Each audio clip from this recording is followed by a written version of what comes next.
Capítulo 64. Enfermedades infecciosas. En el pasado, las infecciones fueron una causa sustancial de morbilidad y mortalidad maternas y fetales en todo el mundo, lo cual se ha sostenido hasta el siglo XXI.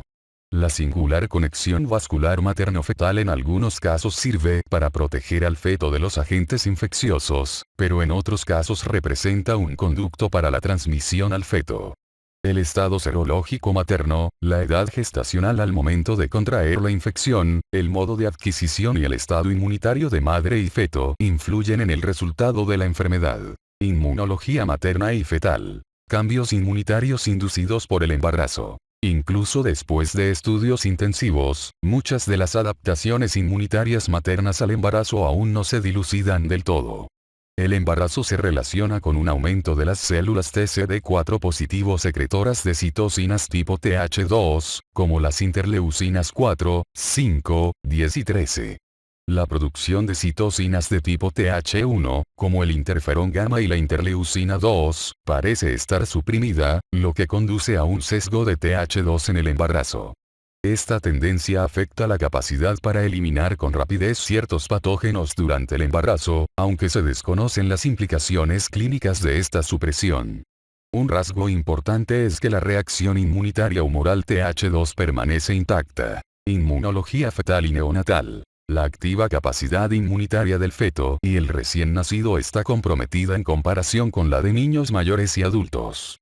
No obstante, la inmunidad fetal mediada por células y la humoral comienzan a desarrollarse entre las 9 y 15 semanas de gestación. La principal respuesta fetal a la infección es la inmunoglobulina M. La inmunidad pasiva depende de la inmunoglobulina G, transferida por la placenta. A las 16 semanas, esta transferencia comienza a aumentar con rapidez y a las 26 semanas las concentraciones fetales son equivalentes a las de la madre. Después del nacimiento, el amamantamiento protege contra algunas infecciones, aunque su protección empieza a declinar a los 2 meses de edad. Las recomendaciones de la Organización Mundial de la Salud actual son el amamantamiento exclusivo los primeros 6 meses de edad con lactancia parcial hasta los 2 años de edad. La transmisión vertical se refiere al paso de un agente infeccioso de la madre al feto a través de la placenta, durante el trabajo de parto o el parto, o por amamantamiento. Por lo tanto, la rotura prematura de membranas, el trabajo de parto prolongado y las manipulaciones obstétricas elevan el riesgo de causar infección neonatal. Las que se producen menos de 72 horas después del nacimiento casi siempre se deben a bacterias adquiridas en el útero o durante el parto, mientras que es más probable que las infecciones que se manifiestan después de ese periodo se contraigan posteriormente.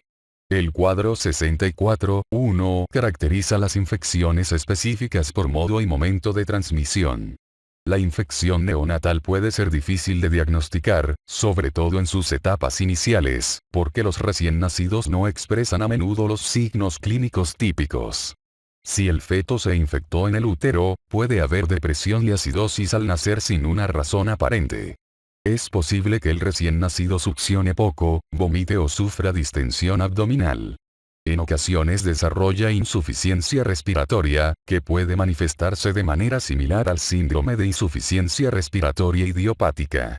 Es factible que el paciente se encuentre letárgico o agitado. Algunas veces, la respuesta a la infección es la hipotermia, en lugar de la hipertermia, y es factible que desciendan los recuentos de leucocitos y neutrófilos. Infecciones virales. Virus de la varicela zoster. Diversos virus que infectan a la madre también causan infecciones fetales devastadoras. El virus de la varicela zoster es un virus del herpes de ácido desoxirribonucleico bicatenario contraído sobre todo durante la infancia y el 95% de los adultos tiene evidencia serológica de inmunidad. La incidencia de las infecciones por varicela en el adulto disminuyeron en 74% después de introducir la vacuna contra la varicela, quizá debido a la inmunidad de grupo. Esto ha reducido las infecciones maternas y fetales por varicela. La infección primaria, la varicela, se transmite por contacto directo con una persona infectada, aunque hay informes de transmisión respiratoria. El periodo de incubación es de 10 a 21 días y una mujer no inmune tiene un riesgo de 60 a 95% de infectarse después de la exposición. En tal caso, se vuelve contagiosa desde un día antes del inicio del exantema hasta que las lesiones se convierten en costras. Infección materna. La infección primaria por varicela se manifiesta con un síndrome grupal de 1 a 2 días seguido por lesiones vesiculares pruriginosas que se convierten en costras luego de 3 a 7 días. La infección tiende a ser más grave en los adultos y el 25% de las muertes por varicela sucede en el 5% de los adultos no inmunes.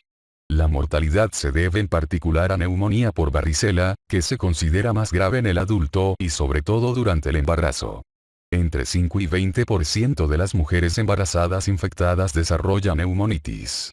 Los factores de riesgo para la neumonía por virus de la varicela zoster incluyen tabaquismo y presencia de más de 100 lesiones cutáneas.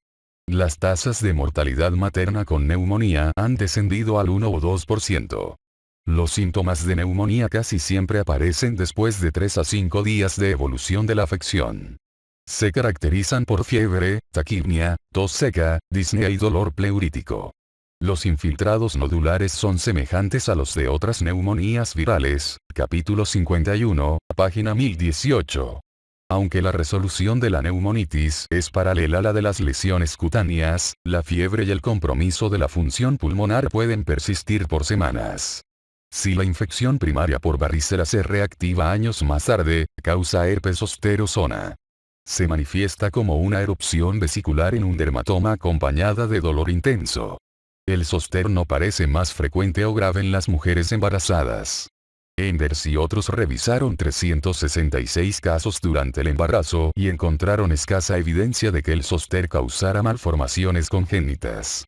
Esta erupción es contagiosa si se rompen las vesículas, aunque no tanto como la infección primaria por varicela. Infección fetal y neonatal. En mujeres con varicela durante la primera mitad del embarazo, el feto puede desarrollar síndrome de varicela congénita. Algunas manifestaciones son corioretinitis, microftalmia, atrofia cortical cerebral, restricción del crecimiento, hidronefrosis, hipoplasia de extremidad y lesiones cutáneas cicatrizales, como se muestra en la figura 64.1.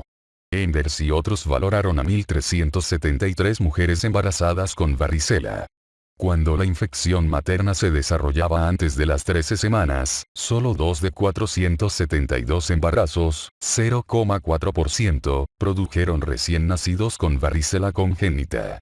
El mayor riesgo se concentraba en las semanas 13 a 20, periodo en el cual 7 de los 351 fetos expuestos, 2%, tuvieron evidencia de varicela congénita. Después de las 20 semanas de gestación, los investigadores no encontraron datos clínicos de infección congénita. Por consiguiente, las infecciones congénitas son infrecuentes, en particular las registradas después de las 20 semanas. Publicaciones esporádicas subsiguientes han descrito alteraciones en el sistema nervioso central y lesiones cutáneas en fetos que desarrollaron varicela congénita entre las semanas 21 y 28 del embarazo. Si el feto o el recién nacido se expone a la infección activa justo antes o durante el parto, y por tanto antes de que se formen anticuerpos maternos, existe un peligro grave para los recién nacidos. Las tasas de infección varían de 25 a 50% y la mortalidad se aproxima al 30%. En algunos casos, los recién nacidos desarrollan enfermedad diseminada visceral y del sistema nervioso central, que a menudo es letal. Por esta razón debe administrarse inmunoglobulina para varicela zoster a los recién nacidos de madres con evidencia clínica de varicela 5 días antes y hasta 2 días después del parto. Diagnóstico. Por lo general, la infección materna por varicela se diagnostica por medios clínicos. El virus también puede aislarse mediante el raspado de la base de una vesícula durante la infección primaria, o con un frotis de sang, cultivo tisular o prueba directa de anticuerpo fluorescente. Además, las pruebas de amplificación de ácido nucleico disponibles son muy sensibles. La varicela congénita se diagnostica con el análisis pruebas de amplificación de ácido nucleico del líquido amniótico, si bien el resultado positivo no se relaciona bien con el desarrollo de la infección congénita. Un estudio ecográfico anatómico detallado realizado al menos 5 semanas después de la infección materna puede revelar alteraciones, pero la sensibilidad es baja. Tratamiento. Exposición viral materna. Existen varios aspectos de la exposición e infección maternas con el virus de la varicela que influyen en el tratamiento. Puesto que la mayoría de los adultos es seropositiva para virus de la varicela zoster, las embarazadas expuestas con antecedente negativo de varicela deben someterse a una prueba serológica para virus de la varicela zoster. Al menos 70% de estas mujeres es seropositivo y por tanto inmune. Las embarazadas expuestas que son susceptibles deben recibir Varicig, una inmunoglobulina para varicela zoster recién aprobada. Aunque es mejor aplicarla en las 96 horas siguientes a la exposición, su empleo está aprobado hasta por 10 días para prevenir o atenuar la infección por varicela. Infección materna. Cualquier paciente diagnosticada con infección primaria por varicela debe aislarse de las mujeres embarazadas. Como la neumonía se presenta a menudo con pocos síntomas, muchos recomiendan una radiografía torácica. La mayoría de las mujeres requiere solo atención de apoyo, pero las que necesitan líquidos intravenosos, y en particular las que tienen neumonía, se hospitalizan. Se administra aciclovir intravenoso a las pacientes que deben hospitalizarse. 500 mg por metro cuadrado o 10 a 15 mg por kilo cada 8 horas. Vacunación. En 1995 se aprobó una vacuna de virus vivo atenuado. Se recomiendan 2 dosis, aplicadas con una separación de 4 a 8 semanas, para adolescentes y adultos sin antecedente de varicela. Esto produce una seroconversión del 98%. Un dato importante es que la inmunidad inducida por la vacuna decrece con el tiempo y la tasa de infección intercurrente se aproxima al 5% a los 10 años. No se recomienda la vacuna para pacientes embarazadas o que pudieran embarazarse en el mes siguiente a cada dosis de la vacuna. No obstante, un registro de 981 notificaciones de embarazos expuestos a la vacuna no identificó casos de síndrome de varicela congénita ni otras malformaciones congénitas relacionadas. El virus atenuado de la vacuna no se secreta en la leche materna. En consecuencia, la vacunación posparto no debe posponerse por la lactancia. Gripe, influenza. Estas infecciones respiratorias las producen los miembros de la familia Orthomyxoviridae. Los virus de las influencias A y B forman un género de estos virus de ácido ribonucleico y ambos provocan enfermedad humana epidémica. Los virus de la influenza A se subdividen de acuerdo con sus antígenos superficiales hemaglutinina, H, y neuraminidasa, N. Cada año se producen brotes de influenza. La epidemia más reciente ocurrió en 2013 y 2014, causada por una cepa de influenza A/H1N1. Infección materna y fetal. La influenza materna se caracteriza por fiebre, tos seca y síntomas sistémicos. La enfermedad casi nunca pone en peligro la vida de los adultos sanos, pero las mujeres embarazadas parecen más susceptibles a las complicaciones graves, en particular al compromiso pulmonar. A principio de 2003, una infección por influenza A diseminada afectó a las mujeres embarazadas. En el Hospital Parkland se internó a más de 100 mujeres por esta infección y 12% tenía infiltrados pulmonares detectados en las radiografías. No hay evidencia sólida de que el virus de influenza A cause malformaciones congénitas. Por el contrario, Lindberg y otros informaron un aumento de los defectos del tubo neural en recién nacidos de mujeres con influenza en el embarazo temprano, pero es posible que se relacionaran con la hipertermia, capítulo 12, página 284. La viremia es frecuente y el paso transplacentario es raro. Hay informes de óbito, parto prematuro y aborto en el primer trimestre, las más de las veces relacionados con la gravedad de la infección materna. La influenza puede detectarse en frotis rinofaríngeos con ensayos para detección rápida de antígeno viral, cuadro 64-2. La reacción en cadena de la polimerasa con transcriptasa inversa es la prueba más sensible y específica, aunque no está disponible de manera comercial en muchos hospitales.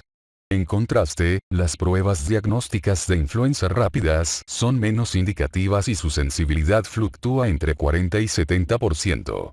En la sala de urgencias del Hospital Parkland se usan ensayos de anticuerpos inmunofluorescentes. Se obtienen muestras rinofaríngeas lo más pronto posible después del inicio de los síntomas para maximizar la sensibilidad de las pruebas para influenza.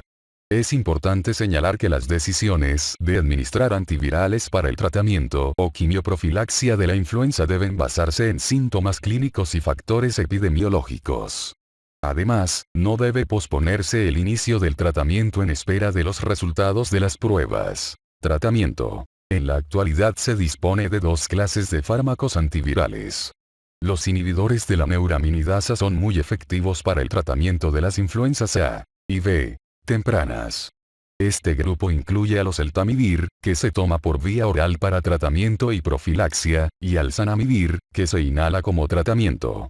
El peramivir es un fármaco experimental administrado por vía intravenosa.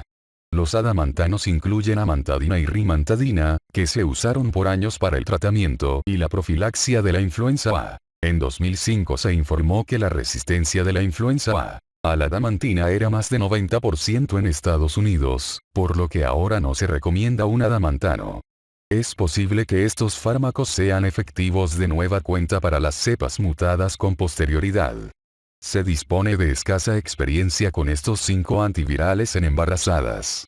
Son fármacos de categoría C, de acuerdo con la Administración de Alimentos y Drogas, y se usan cuando los beneficios potenciales son mayores que los riesgos. En el Hospital Parkland se recomienda iniciar el tratamiento con oseltamivir en las 48 horas siguientes a la aparición de los síntomas. 75 mg por vía oral 2 veces al día por 5 días. La prevención con oseltamivir, 75 mg una vez al día por vía oral durante 10 días, también se recomienda para las exposiciones mayores. Deben agregarse antibacterianos cuando se sospecha una neumonía bacteriana secundaria, capítulo 51, página 1016. Vacunación. Cada año se formulan vacunas efectivas. Los Centros para Control y Prevención de Enfermedades y el Colegio Americano de Ginecología y Obstetricia recomiendan vacunación contra la influenza durante toda la temporada de esta afección, pero de manera óptima en octubre o noviembre, para todas las mujeres que estarán embarazadas durante dicha temporada. Esto adquiere particular importancia para las personas con trastornos crónicos, como diabetes, enfermedad cardíaca, asma o infección por virus de la inmunodeficiencia humana. La vacuna desactivada previene la enfermedad clínica en 70 a 90% de los adultos sanos. Lo importante es que no hay evidencia de efecto teratógeno ni otros fenómenos maternos o fetales adversos. Además, varios estudios han publicado menores tasas de influenza en lactantes hasta los 6 meses de edad cuando sus madres se vacunaron durante el embarazo. La inmunogenicidad de la vacuna de influenza trivalente estacional desactivada en las mujeres embarazadas es similar a la de personas no embarazadas. Existe una vacuna de virus de influenza vivo atenuado para uso intranasal, pero no se recomienda en las embarazadas. Parotiditis. Esta infección infrecuente en los adultos se produce por un paramyxovirus de ácido ribonucleico. Debido a la inmunización infantil, hasta 90% de los adultos es seropositivo. El virus infecta sobre todo a las glándulas salivales y de ahí su nombre, mumps, en inglés, cuyo significado latino es gesticular. La infección también puede afectar a las gónadas, meninges, páncreas y otros órganos. Se transmite por contacto directo con las secreciones respiratorias, saliva o fomites. El tratamiento es sintomático y la parotiditis durante el embarazo no es más grave que en mujeres adultas no embarazadas. Las pacientes que desarrollan parotiditis en el primer trimestre tienen mayor riesgo de sufrir aborto espontáneo. La infección durante el embarazo no se relaciona con malformaciones congénitas y la infección fetal es rara. La cepa de la vacuna viva atenuada Gerilin es parte de la vacuna sarampión, parotiditis y rubéola y está contraindicada en el embarazo, según los Centros para Control y Prevención de Enfermedades. No se han notificado malformaciones atribuibles a la vacunación con sarampión, parotiditis y rubéola en el embarazo, pero debe evitarse la concepción en los 30 días siguientes a la vacunación contra parotiditis. La vacuna puede aplicarse a mujeres susceptibles después del parto y la lactancia no es una contraindicación. Sarampión. El sarampión se produce por un virus de ácido ribonucleico muy contagioso de la familia Paramyxoviridae que solo infecta a los humanos. Los brotes anuales se presentan a finales del invierno y principios de la primavera, la transmisión principal ocurre por gotitas respiratorias y la tasa de crisis secundaria entre los contactos es superior al 90%. La infección se caracteriza por fiebre, coriza, conjuntivitis y tos. El exantema maculopapular eritematoso característico aparece en la cara y el cuello y luego se disemina a la espalda, tronco y extremidades. Las manchas de Koplik son pequeñas lesiones blancas con eritema circundante localizadas en la cavidad bucal. Por lo general, el diagnóstico se establece por serología, aunque existen pruebas reacción en cadena de la polimerasa con transcriptasa inversa disponibles. El tratamiento es de apoyo. Las embarazadas sin evidencia de inmunidad contra sarampión deben recibir inmunoglobulina intravenosa, 400 mg por kilo en los 6 días siguientes a la exposición. No se realiza la vacunación activa durante el embarazo. Sin embargo, las mujeres susceptibles pueden vacunarse de manera habitual después del parto y la lactancia no está contraindicada. No parece que el virus sea teratógeno. Sin embargo, el sarampión materno aumenta la frecuencia de aborto, parto prematuro y recién nacidos con peso bajo al nacer. Si una mujer desarrolla sarampión poco después del parto, existe un riesgo considerable de infección grave en el recién nacido, sobre todo en el prematuro. Rubéola, sarampión alemán. Este togavirus de ácido ribonucleico casi siempre produce infecciones de menor importancia en ausencia de embarazo. No obstante, la infección por rubéola en el primer trimestre representa un riesgo significativo de aborto y de malformaciones congénitas graves. La transmisión ocurre por secreciones rinofaríngeas y la tasa de transmisión es del 80% en personas susceptibles. La incidencia máxima se alcanza a finales del invierno y en la primavera. Las más de las veces, la infección materna por rubéola es una enfermedad febril leve con exantema maculopapular generalizado que comienza en la cara y se propaga al tronco y extremidades. Otros síntomas incluyen artralgias o artritis, linfadenopatía en cabeza y cuello, y conjuntivitis. El periodo de incubación es de 12 a 23 días. Por lo regular, la viremia antecede a los signos clínicos en casi una semana y los adultos son infectantes durante la viremia y 5 a 7 días después de la aparición del exantema.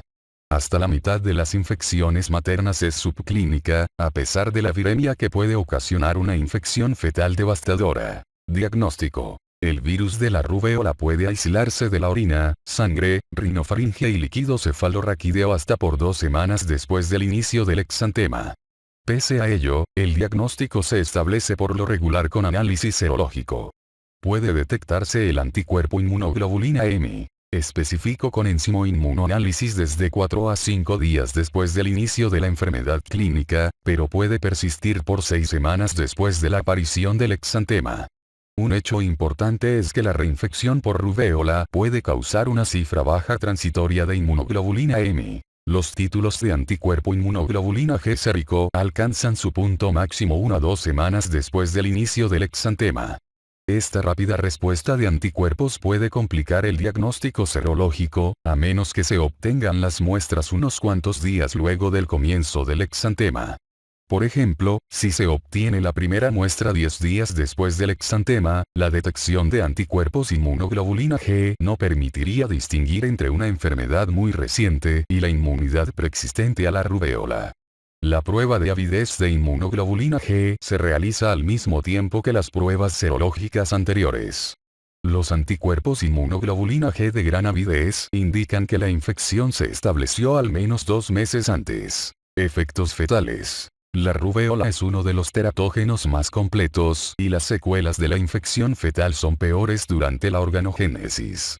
Las embarazadas con rubéola y exantema durante las primeras 12 semanas de gestación tienen un feto con infección congénita hasta en 90% de los casos.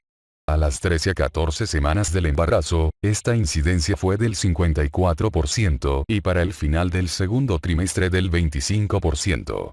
Los defectos son raros después de las 20 semanas. Según Reff y otros, el síndrome de rubéola congénita incluye uno o más de los siguientes: defectos oculares, catarata y glaucoma congénito, defectos cardíacos congénitos, persistencia del conducto arterioso y estenosis de la arteria pulmonar, Sordera sensorio-neural. Es el defecto individual más frecuente. Defectos en el sistema nervioso central. Microcefalia, retraso en el desarrollo, retraso mental y meningoencefalitis. Retinopatía pigmentaria. Púrpura neonatal. Hepatoesplenomegalia e ictericia. Enfermedad por hueso radiolúcido. Los recién nacidos con rubéola congénita pueden diseminar el virus por muchos meses, por lo que representan una amenaza para otros lactantes y adultos susceptibles que entren en contacto con ellos. Es posible que el síndrome de rubéola extendido, con panencefalitis progresiva y diabetes tipo 1, no se manifieste sino hasta la segunda o tercera década de edad.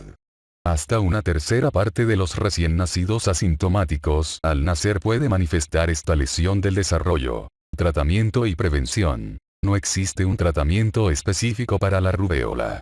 Se recomiendan las precauciones para gotitas respiratorias durante 7 días después del inicio del exantema. La prevención primaria depende de los programas integrales de vacunación. Aunque las grandes epidemias de rubéola ya desaparecieron de Estados Unidos gracias a la inmunización, hasta 10% de las mujeres en ese país es susceptible. Los brotes durante la década de 1990 afectaron sobre todo a personas nacidas fuera de Estados Unidos, ya que la rubéola congénita todavía es frecuente en los países en vías de desarrollo. Para erradicar la rubéola y prevenir por completo el síndrome de rubéola congénita, se recomienda una medida integral para inmunizar a la población adulta. Debe ofrecerse la vacuna sarampión, parotiditis y rubéola a las mujeres no embarazadas en edad reproductiva sin evidencia de inmunidad, siempre que tengan contacto con el sistema de salud. Es importante la vacunación de todo el personal hospitalario susceptible que pudiera exponerse a pacientes con rubéola o tener contacto con mujeres embarazadas. La vacuna contra la rubéola debe evitarse un mes antes o durante el embarazo porque contiene virus vivo atenuado. Si bien existe un pequeño riesgo teórico hasta de 2,6%, no hay evidencia objetiva de que la vacuna induzca malformaciones. La vacunación con sarampión, parotiditis y rubéola no es indicación para terminar el embarazo. La detección serológica prenatal de rubéola está indicada en todas las embarazadas. A las mujeres que no sean inmunes se les debe ofrecer la vacuna sarampión, parotiditis y rubéola después del parto. A pesar de la inmunidad natural o inducida con la vacuna, es posible la reinfección materna subclínica con rubéola durante los brotes. Y, aunque la infección fetal rara vez ocurre, no se han descrito efectos adversos. Virus respiratorios. Más de 200 virus respiratorios con rasgos antigénicos distintos causan resfriado común, faringitis, laringitis, bronquitis y neumonía. Las principales causas del resfriado común son los rinovirus, coronavirus y adenovirus. Por lo general, los rinovirus y coronavirus de ácido ribonucleico producen una enfermedad inocua y autolimitada caracterizada por rinorrea, estornudos y congestión. Es más probable que el adenovirus con ácido desoxirribonucleico ocasione tos y compromiso de las vías respiratorias inferiores, incluida la neumonía. Los efectos teratógenos de los virus respiratorios son controversiales.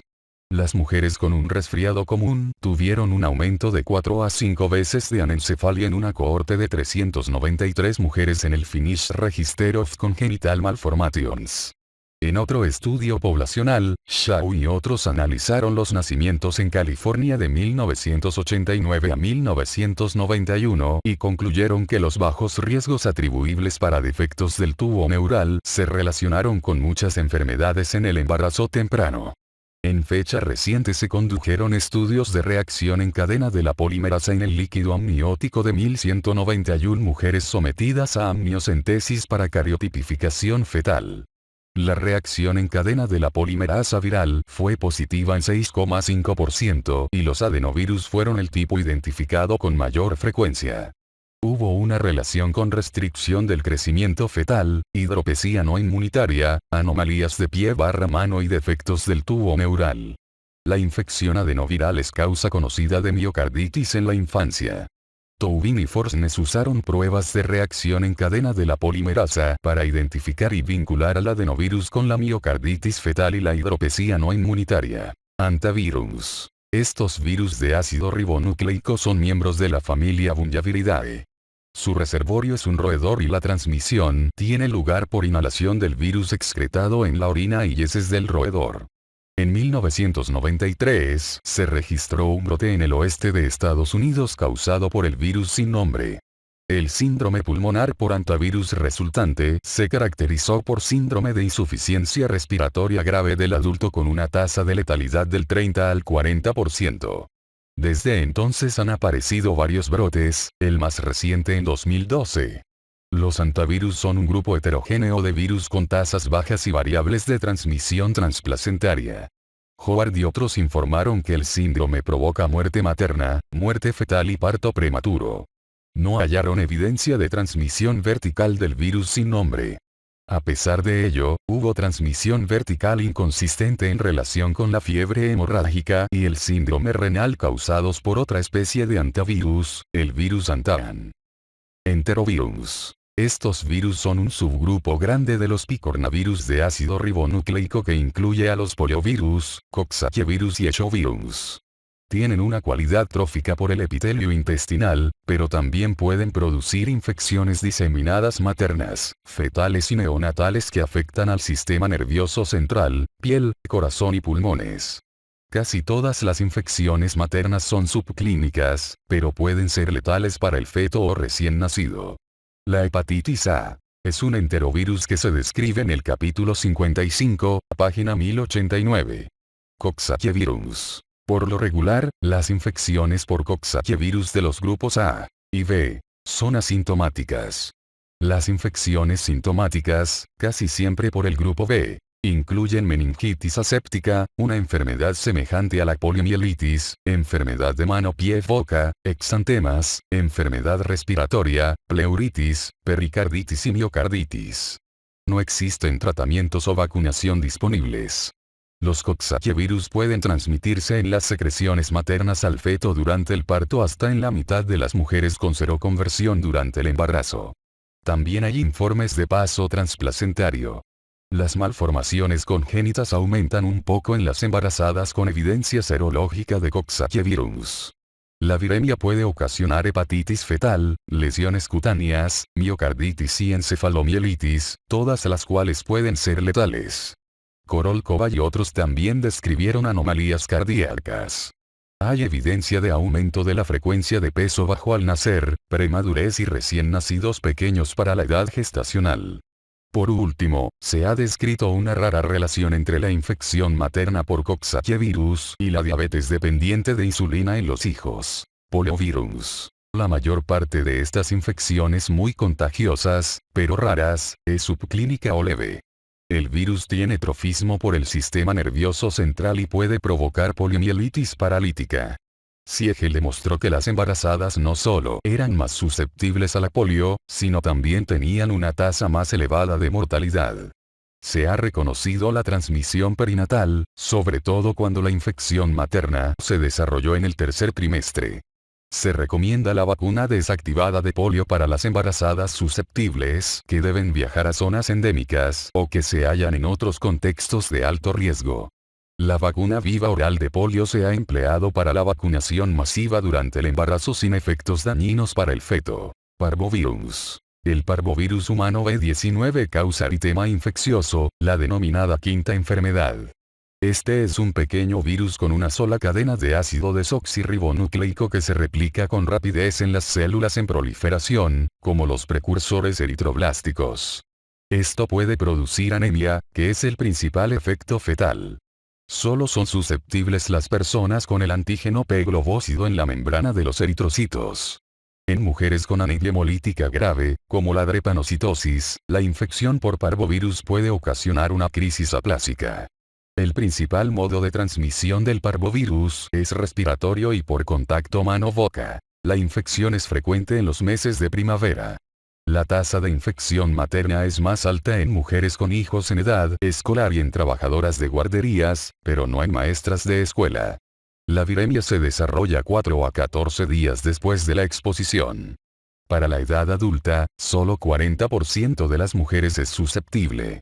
La tasa anual de seroconversión es de 1 a 2%, pero es mayor al 10% durante las epidemias. Las tasas de ataques secundarios se aproximan al 50%. Infección materna. La infección es asintomática en 20 a 30% de los adultos. En los últimos días de la fase virémica pueden aparecer fiebre, cefalea y síntomas gripales. Varios días más tarde surge un exantema rojo brillante con eritrodermia que afecta la cara y produce una apariencia parecida a la causada por una bofetada. El exantema adquiere un patrón semejante al encaje y se disemina al tronco y extremidades. Los adultos tienen a menudo exantema más leve y desarrollan poliartralgia simétrica que puede persistir varias semanas. No hay evidencia de que la infección por parvovirus se altere por el embarazo. Con la recuperación se produce anticuerpo inmunoglobulina M, 7 a 10 días después de la infección y persiste por 3 o 4 meses.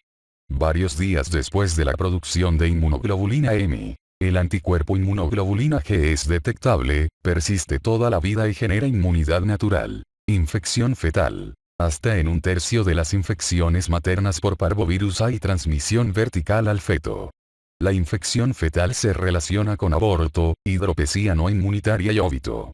En una revisión de 1089 casos de infección materna con B19 de 9 estudios, Crane publicó una tasa de pérdida fetal general del 10%.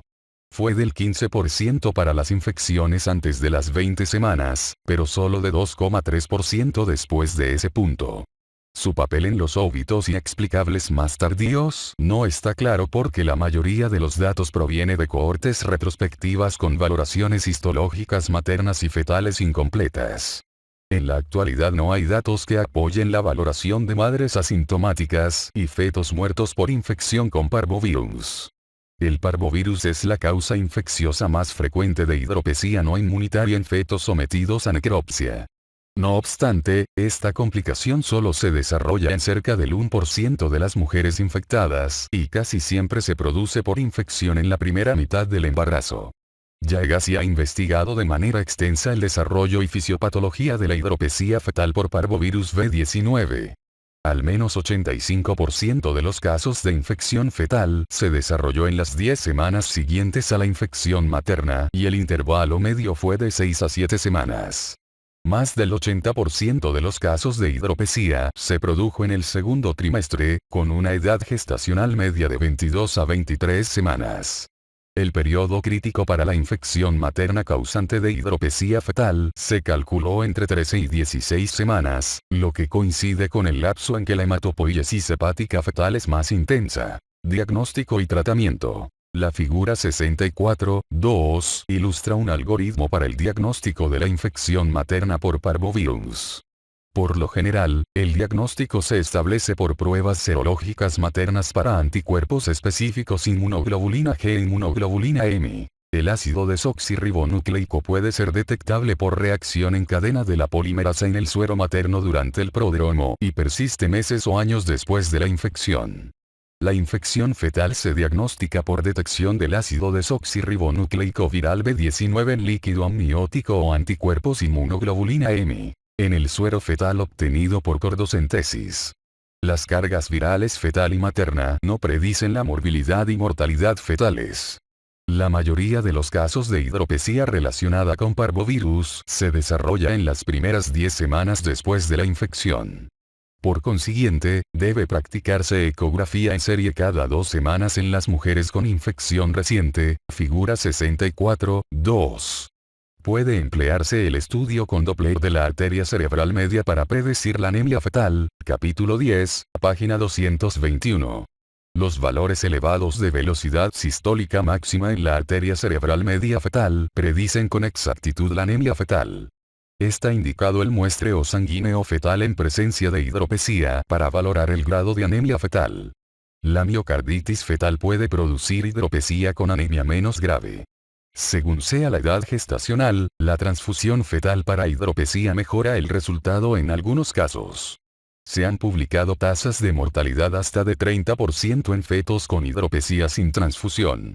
Con la transfusión, 94% de los casos de hidropesía se resuelven 6 a 12 semanas y la tasa de mortalidad general es menos de 10%. La mayoría de los fetos requiere solo una transfusión porque la hematopoiesis se reanuda conforme la infección se resuelve. La técnica para la transfusión fetal se describe en el capítulo 14, página 300. El pronóstico de largo plazo. Los informes que describen los resultados en el neurodesarrollo de los fetos que recibieron transfusión por anemia secundaria a la infección con B19 son inconsistentes. Nagel y otros revisaron 25 transfusiones en 24 fetos hidrópicos. El desarrollo neurológico fue anormal en 5 de los 16 sobrevivientes, 32%, entre los 6 meses y los 8 años.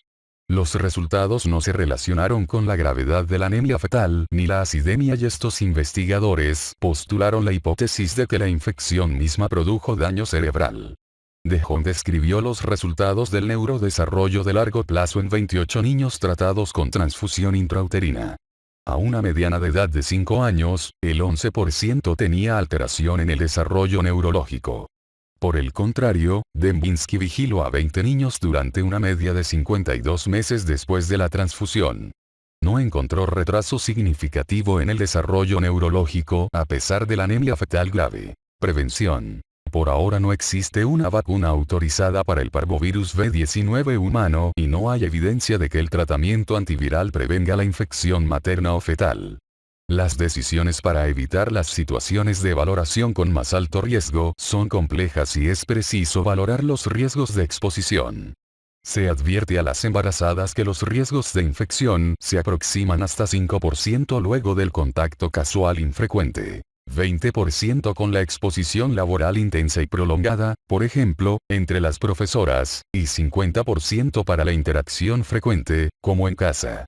No es necesario que las trabajadoras de guarderías y escuelas eviten a los niños infectados porque la infectividad es mayor antes de la enfermedad clínica. Por último, los niños infectados no requieren aislamiento. Citomegalovirus. Este ubicuo virus herpes de ácido desoxirribonucleico infecta al final a la mayoría de los humanos. El citomegalovirus es la causa de infección perinatal más frecuente en los países desarrollados. Existe cierta evidencia de infección fetal en 0,2 a 2,5% de todos los recién nacidos. El virus se secreta en los líquidos corporales y la infección se transmite por contacto entre personas con saliva, semen, orina, sangre, secreciones rinofaringeas y secreciones cervicouterinas cargadas de virus. El feto puede infectarse por viremia transplacentaria o se infecta el recién nacido durante el parto o la lactancia. Además, el contacto con el virus se acumula. Por ejemplo, las guarderías son una fuente frecuente. Para los 2 o 3 años de edad, muchos niños se infectaron entre sí y pueden transmitir la infección a sus padres. Rebello y otros publicaron que la amniocentesis en mujeres seropositivas para ácido desoxirribonucleico de citomegalovirus no produce transmisión fetal iatrógena. Hasta 85% de las mujeres con antecedentes socioeconómicos bajos es seropositivo para cuando se embaraza, mientras que solo la mitad de las mujeres de los grupos con ingresos elevados es inmune. Después de la infección primaria por citomegalovirus, y similar a lo que sucede en otras infecciones por virus herpes, el virus se vuelve latente, con reactivación periódica caracterizada por diseminación viral. Esto ocurre a pesar de las concentraciones séricas elevadas de inmunoglobulina G anti-citomegalovirus. Estos anticuerpos no previenen la recurrencia materna, la reactivación ni la reinfección. Tampoco evitan la infección fetal o neonatal. Las mujeres seronegativas antes de la concepción, pero que desarrollan la infección primaria por citomegalovirus durante el embarazo, tienen mayor riesgo de infección fetal. Se calcula que 25% de las infecciones congénitas por citomegalovirus en Estados Unidos se debe a infección materna primaria. Dado que la mayoría de las infecciones por citomegalovirus es asintomática, se detecta por la seroconversión, la cual puede llegar hasta el 1 a 7%. Infección materna. El embarazo no incrementa el riesgo ni la gravedad de la infección materna por citomegalovirus. La mayoría de las infecciones es asintomática, pero 10 a 15% de los adultos infectados tiene un síndrome semejante a la mononucleosis caracterizado por fiebre, faringitis, linfadenopatía y poliartritis. Las mujeres inmunocomprometidas pueden desarrollar miocarditis, neumonitis, hepatitis, retinitis, gastroenteritis o meningoencefalitis. Migro y otros informaron que la mayoría de las mujeres en una cohorte con infección primaria tenía concentraciones altas de aminotransferasas séricas o linfocitosis. Por lo general, la reactivación de la enfermedad es asintomática, aunque la diseminación viral es frecuente. La infección materna primaria por citomegalovirus se transmite al feto en cerca del 40% de los casos y puede causar morbilidad grave. En contraste, la infección materna recurrente infecta al feto solo en 0,15 a 1% de los casos. Una revisión de 9 estudios de transmisión vertical de citomegalovirus informó transmisión del 36% en el primer trimestre, del 40% en el segundo y de 65% en el tercero.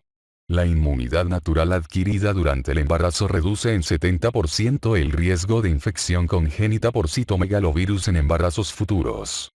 Sin embargo, como se indicó antes, la inmunidad materna no previene las recurrencias y los anticuerpos maternos no impiden la infección fetal.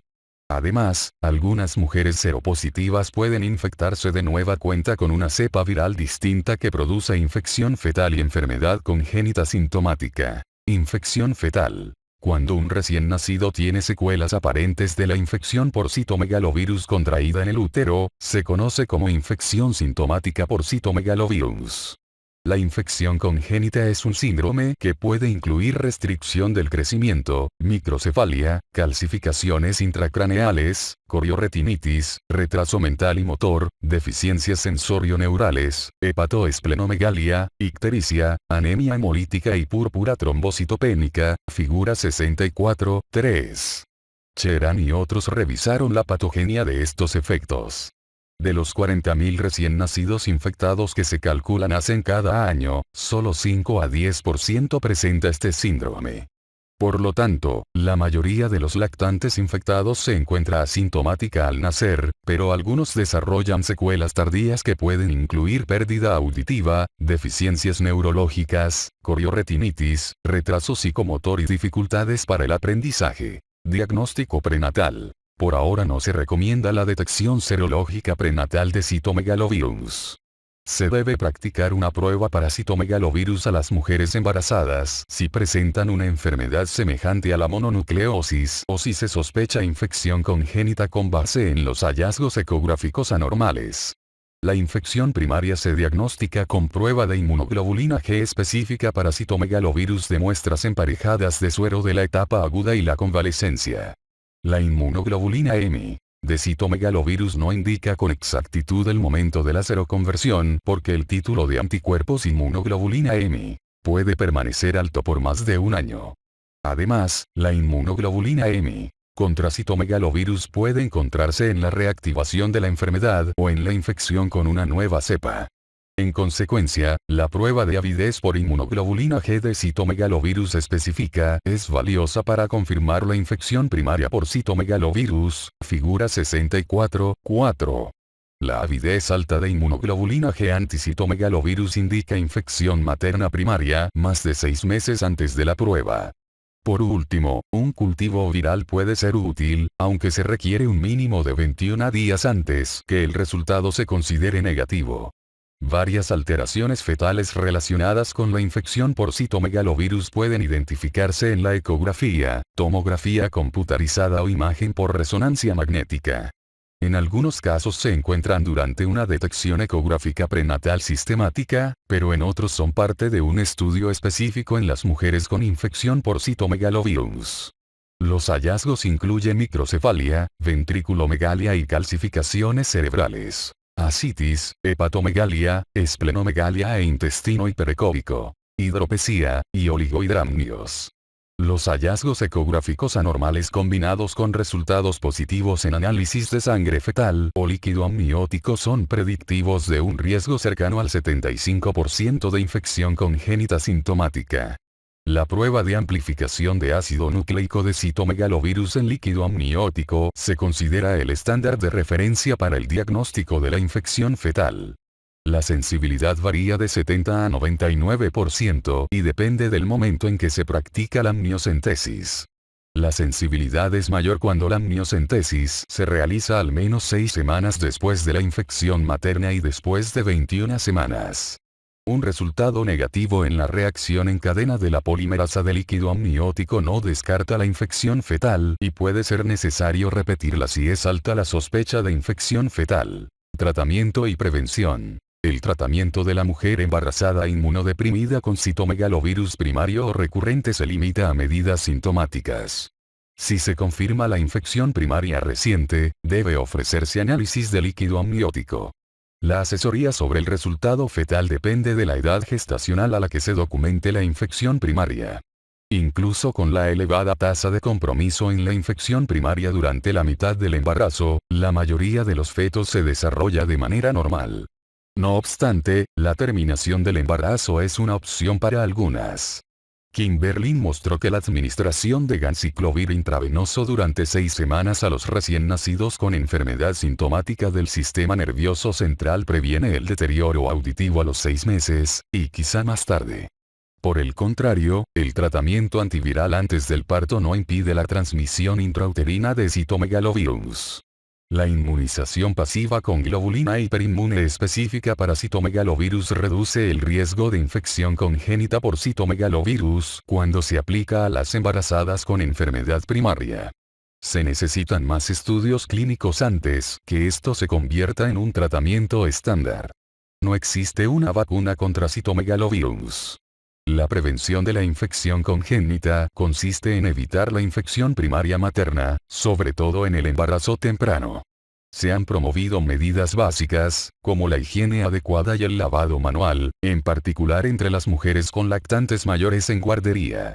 Pese a que es posible la transmisión sexual de parejas infectadas, no se dispone de datos sobre las medidas preventivas. Infecciones bacterianas. Estreptococo del grupo A. Las infecciones por Streptococcus pyogenes son relevantes en las mujeres embarazadas.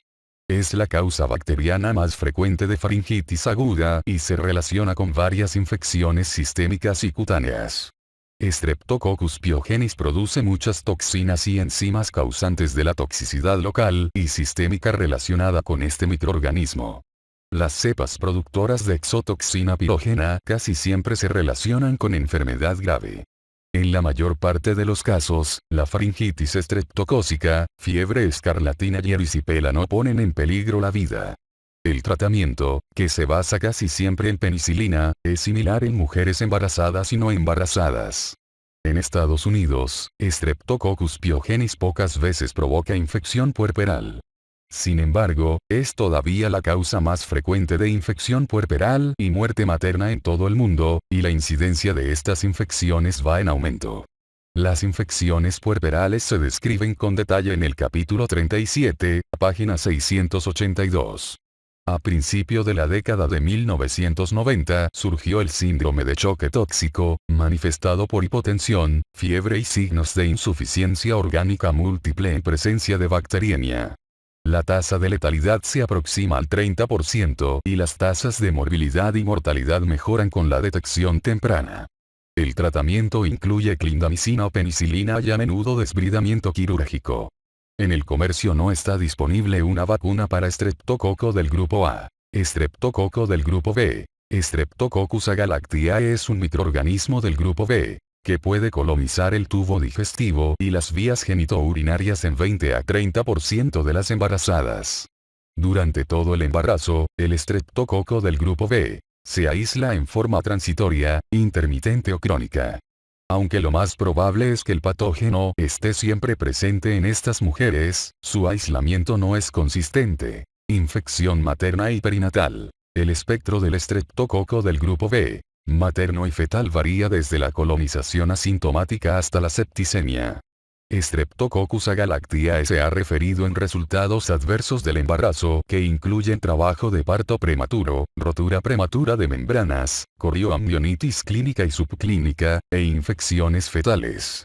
El estreptococo del grupo B también puede producir bacteriuria materna, pielonefritis, osteomielitis, mastitis puerperal y otras infecciones puerperales. Aún es la primera causa infecciosa de morbilidad y mortalidad entre los lactantes en Estados Unidos. La septicemia neonatal ha recibido la mayor atención por sus consecuencias devastadoras y las medidas preventivas disponibles. La infección menor de 7 días después del parto se define como enfermedad de inicio temprano y se observa en 0,24 por cada 1000 nacidos vivos. Muchos investigadores usan un umbral menor de 72 horas de edad como el más compatible con la adquisición de la enfermedad durante el parto. Los autores y otros también encontraron varios óbitos inesperados durante el parto secundarios a infección con estreptococo del grupo B. En fecha reciente, Tudela y otros publicaron que los recién nacidos con infección por estreptococo del grupo B, de inicio temprano tenían a menudo evidencia de infección fetal durante el trabajo de parto o el parto. En muchos recién nacidos, la septicemia incluye signos de enfermedad grave que casi siempre se desarrolla en 6 a 12 horas después del nacimiento. Estos signos incluyen dificultad respiratoria, apnea e hipotensión. Por lo tanto, al principio la infección neonatal debe diferenciarse del síndrome de insuficiencia respiratoria causada por producción insuficiente del factor tensoactivo en el recién nacido prematuro, capítulo 34, página 653. La tasa de mortalidad en la enfermedad de inicio temprano ha descendido a cerca del 4% y se observa un compromiso desproporcionado entre los recién nacidos prematuros. La enfermedad de inicio tardío por estreptococo del grupo B se registra en 0,32 por 1000 nacidos vivos y por lo regular se manifiesta en la forma de meningitis 1 semana a 3 meses después del nacimiento. Aunque la tasa de mortalidad es considerable, es menor para la meningitis de inicio tardío que para la septicemia de inicio temprano. Por desgracia, no es infrecuente que los lactantes sobrevivientes a la enfermedad de inicio temprano y tardío tengan secuelas neurológicas devastadoras. Profilaxia de las infecciones perinatales. A medida que las infecciones neonatales evolucionaron a partir del decenio de 1970 y antes de la quimioprofilaxia intraparto difundida, las tasas de septicemia de inicio temprano variaban entre 2 y 3 por cada 1000 nacidos vivos. En 2002, los Centros para Control y Prevención de Enfermedades, el Colegio Americano de Ginecología y Obstetricia y la Academia Americana de Pediatría revisaron los lineamientos para la prevención perinatal de la enfermedad por estreptococo del grupo B. Recomendaron la detección universal mediante cultivo rectovaginal para estreptococo del grupo B a las 35 y 37 semanas de gestación, seguida de antibióticos profilácticos durante el parto para las mujeres identificadas como portadoras. Después de la implementación de estos lineamientos, la incidencia de septicemia neonatal por estreptococo del grupo B, de inicio temprano se redujo a 0,24 casos por 1000 nacidos vivos para 2012. Estos lineamientos se actualizaron para la infección por estreptococo del grupo B, de inicio temprano en 2010. Ampliaron los criterios de laboratorio para la identificación de estreptococo del grupo B. Actualizaron los algoritmos para la detección y la profilaxia farmacológica intraparto para las mujeres con rotura prematura de membranas antes del término, trabajo de parto prematuro o alergia a la penicilina, y describieron la nueva posología para la profilaxia con penicilina G. Por lo tanto, durante los últimos 30 años se han propuesto varias medidas para prevenir la adquisición perinatal de infecciones por estreptococo del grupo B. Estas no se han comparado en estudios con asignación al azar y se fundamentan en cultivos o lineamientos basados en el riesgo, como se describe a continuación. Prevención basada en el cultivo. Las guías 2010 del Centro para Control y Prevención de Enfermedades por estreptococo del grupo B recomiendan una conducta basada en el cultivo, como se muestra en la figura 64.5. Este protocolo también lo adoptó el Colegio Americano de Ginecología y Obstetricia. Se diseñó para identificar a las mujeres que deben recibir profilaxia antibiótica durante el parto. Se detecta la colonización con estreptococo del grupo B a las 35 a 37 semanas de gestación y se administran antibióticos durante el parto a las mujeres con cultivos rectovaginales positivos para estreptococo del grupo B. La detección mejora con un caldo selectivo enriquecido seguido de subcultivo. Además, se desarrollan técnicas más rápidas, como sondas de ácido desoxirribonucleico y pruebas de amplificación de ácido nucleico.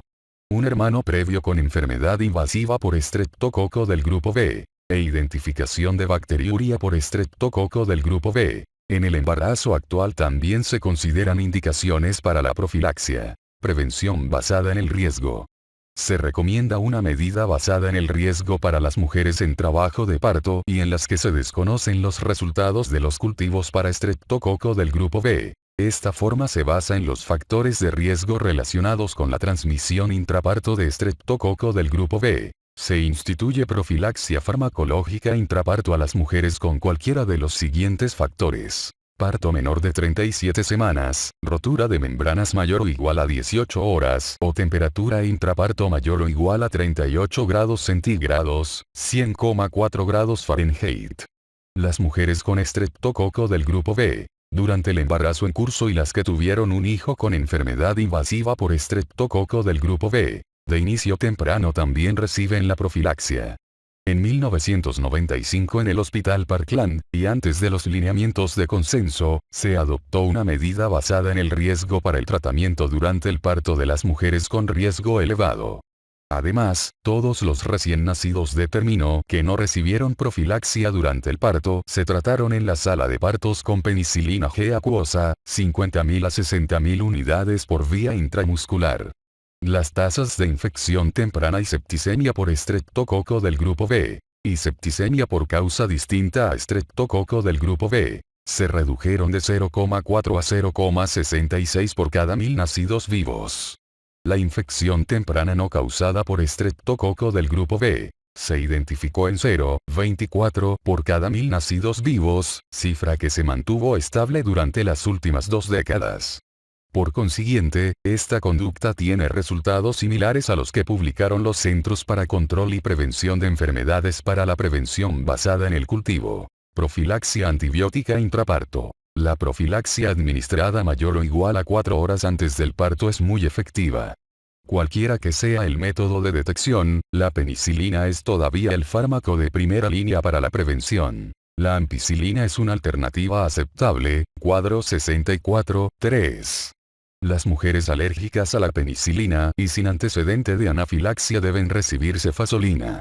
En aquellas que tienen riesgo de anafilaxia se realizará una prueba de susceptibilidad antimicrobiana para descartar la resistencia a la clindamicina. Los aislados sensibles a esta última, pero resistentes a eritromicina, deben someterse a una prueba de zona D para valorar la resistencia inducible a clindamicina. Si se confirma la resistencia a esta, debe administrarse vancomicina. La eritromicina ya no se usa para pacientes alérgicas a penicilina.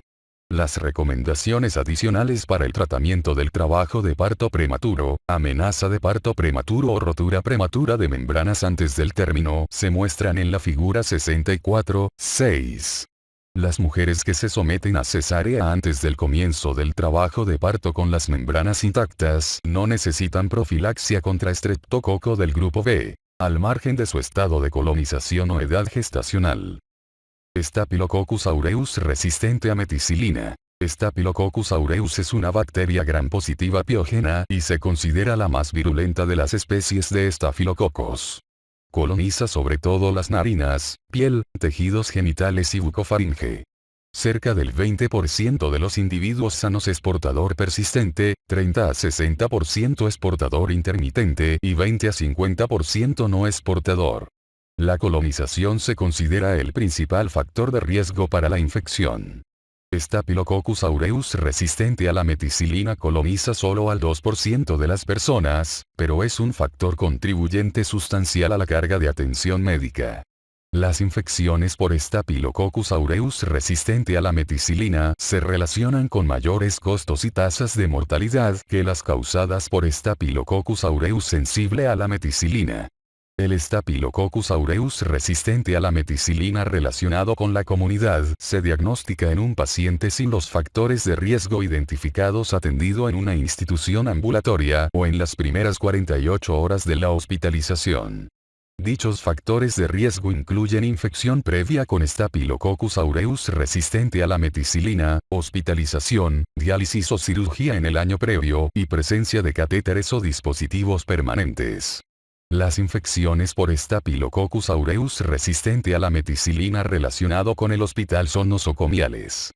La mayoría de los casos en embarazadas corresponde a Staphylococcus aureus resistente a la meticilina comunitario. Staphylococcus aureus resistente a la meticilina y embarazo. La colonización ano-vaginal con Staphylococcus aureus se identificó en 10 a 25% de las pacientes obstétricas. En 0,5 a 3,5% de estas mujeres se aísla Staphylococcus aureus resistente a la meticilina. Las infecciones de la piel y el tejido blando son la forma de presentación más frecuente del Staphylococcus aureus resistente a la meticilina en las embarazadas, figura 64.7. La mastitis se informa hasta en el 25% de los casos de embarazo complicado por Staphylococcus aureus resistente a la meticilina. Los abscesos perineales, infecciones de heridas en sitios como incisiones abdominales y de episiotomía, y la corioamnionitis también se vinculan con Staphylococcus aureus resistente a la meticilina. Se ha notificado un incremento de las infecciones Staphylococcus aureus resistente a la meticilina comunitario en las unidades de cuidados intensivos neonatales y las salas de cunas de recién nacidos. En estas circunstancias, la infección se relaciona a menudo con infecciones cutáneas por Staphylococcus aureus resistente a la meticilina en trabajadores de salud y leche materna infectada. Al parecer, la transmisión vertical es rara. Tratamiento. La Sociedad Americana de Enfermedades Infecciosas publicó lineamientos para el tratamiento de las infecciones por Staphylococcus aureus resistente a la meticilina. Las infecciones superficiales no complicadas se tratan con drenaje y cuidados locales de la herida.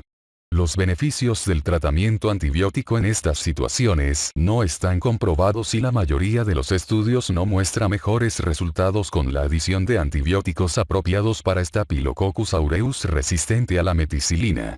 Varias infecciones superficiales, sobre todo las que no responden a los cuidados locales y las de pacientes con morbilidad médica concomitante, deben tratarse con antibióticos adecuados para Staphylococcus aureus resistente a la meticilina. La celulitis purulenta debe tratarse de manera empírica para Staphylococcus aureus resistente a la meticilina comunitario hasta que se disponga de los resultados del cultivo. La mayor parte de las cepas de Staphylococcus aureus resistente a la meticilina comunitario es sensible a trimetoprim sulfametoxazol. Si se considera el tratamiento con clindamicina, debe descartarse que no haya resistencia inducible mediante una prueba de zona D para aislados resistentes a eritromicina, sensibles a clindamicina. La rifampicina induce resistencia en poco tiempo y no debe inducirse como fármaco único. Aunque la linezolida es efectiva contra Staphylococcus aureus resistente a la meticilina, es costosa y hay poca información sobre su uso en el embarazo. Si bien la doxiciclina, minociclina y tetraciclina son efectivas en las infecciones por Staphylococcus aureus resistente a la meticilina, no deben administrarse en el embarazo. La vancomicina es aún el tratamiento de primera línea para infecciones hospitalarias por Staphylococcus aureus resistente a la meticilina. El control y prevención de Staphylococcus aureus resistente a la meticilina hospitalario y Staphylococcus aureus resistente a la meticilina comunitario depende de la higiene manual apropiada y la prevención del contacto de piel con piel o con vendajes de heridas. La descolonización solo debe considerarse en casos en los que el paciente desarrolla infecciones superficiales recurrentes a pesar de las medidas higiénicas óptimas, o cuando hay transmisión continua entre contactos domésticos o estrechos. Las medidas de descolonización incluyen tratamiento nasal con mupirocina, baños de gluconato de clorhexidina y rifampicina oral. No se ha demostrado que la descolonización habitual sea efectiva en la población obstétrica. Para las mujeres con infección por Staphylococcus aureus resistente a la meticilina comunitario durante el embarazo comprobada por cultivo, los autores agregan una dosis única de vancomicina a la profilaxia perioperatoria habitual con lactámico beta para partos por cesárea y laceraciones perineales de cuarto grado. El amamantamiento no está prohibido en estas mujeres, pero se recomienda la higiene óptima y atención a las lesiones menores en la piel. Absceso vulvar. Las infecciones de los labios mayores, que comienzan como celulitis, tienen capacidad para expandirse y formar abscesos. Los factores de riesgo incluyen diabetes, obesidad, afeitado perineal e inmunosupresión. Para la celulitis temprana, los baños de asiento y los antibióticos orales son un régimen razonable. Si existe un absceso pequeño, puede abrirse y drenarse, se obtienen cultivos de la vida, se empaca la cavidad del absceso y la celulitis circundante se trata con antibióticos orales.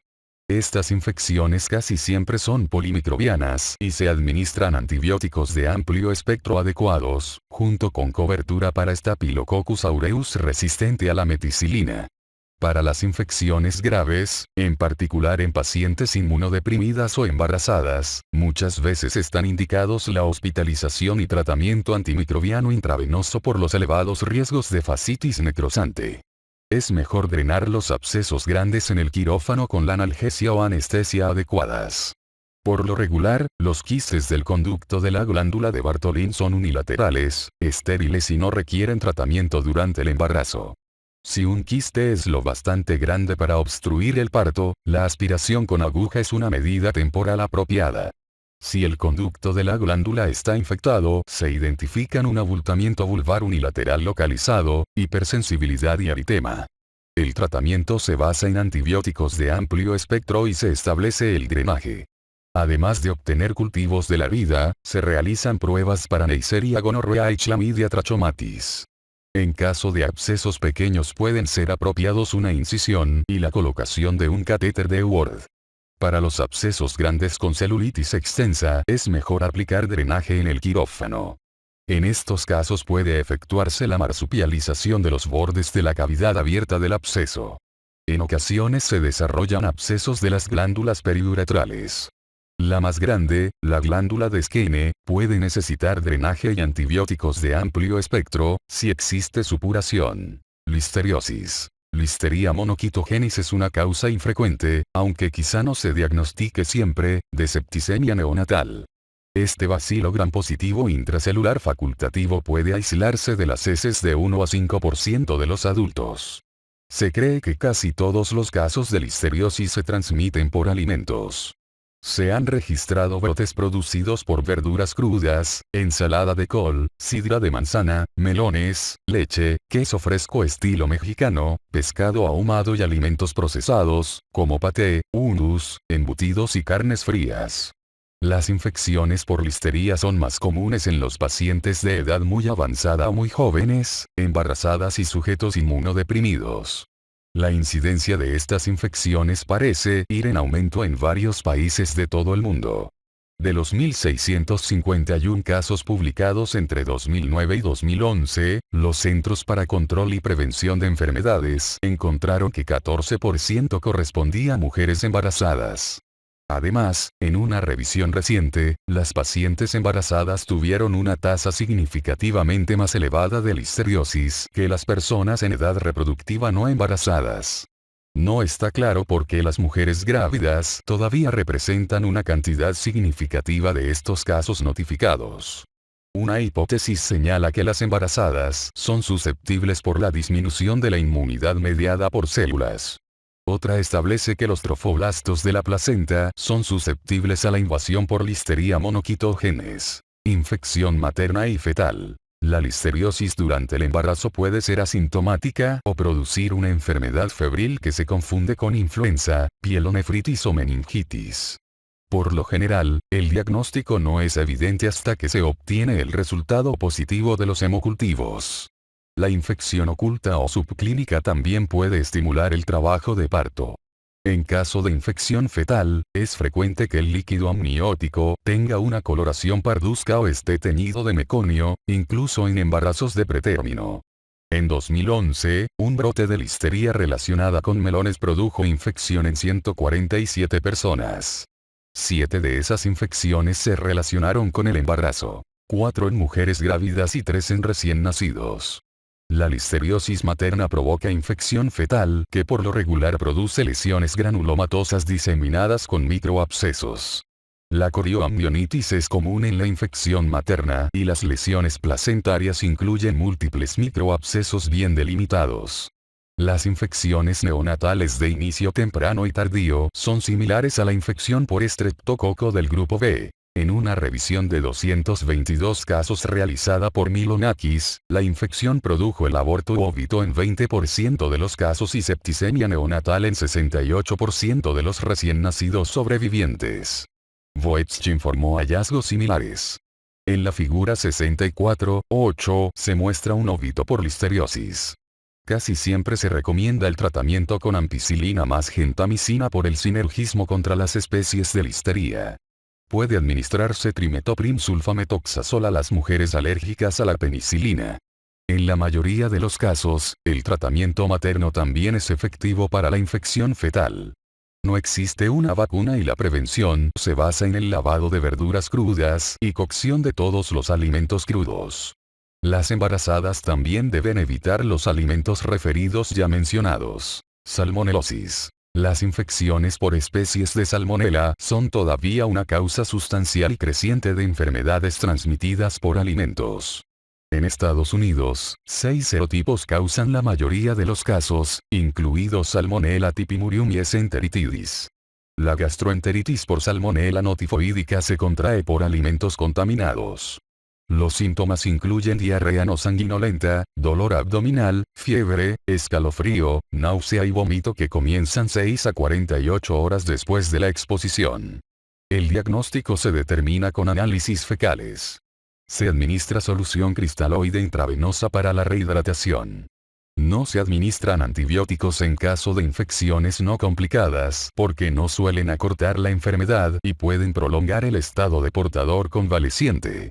Si la gastroenteritis se complica por bacteriemia, se administran antibióticos, como se explica más adelante. Algunos informes de casos raros vincularon la bacteriemia por salmonela y el aborto. La fiebre tifoidea por Salmonella typhi es todavía un problema de salud mundial, aunque es infrecuente en Estados Unidos. La infección se disemina por la ingestión de alimentos, agua o leche contaminados. En las embarazadas es más probable que la enfermedad se produzca durante epidemias o en las pacientes infectadas con virus de inmunodeficiencia humana.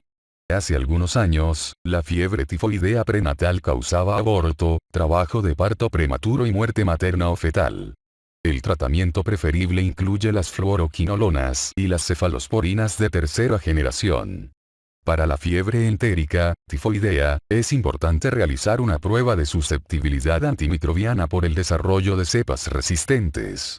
Las vacunas contra tifoidea no parecen tener efectos dañinos si se administran a embarazadas, y deben aplicarse en una epidemia o antes de viajar a zonas endémicas. Shigellosis. La disentería basilar por Shigella es una causa relativamente frecuente, muy contagiosa, de diarrea exudativa inflamatoria en adultos. La shigellosis es más común en niños que acuden a guarderías y se transmite por vía fecal oral.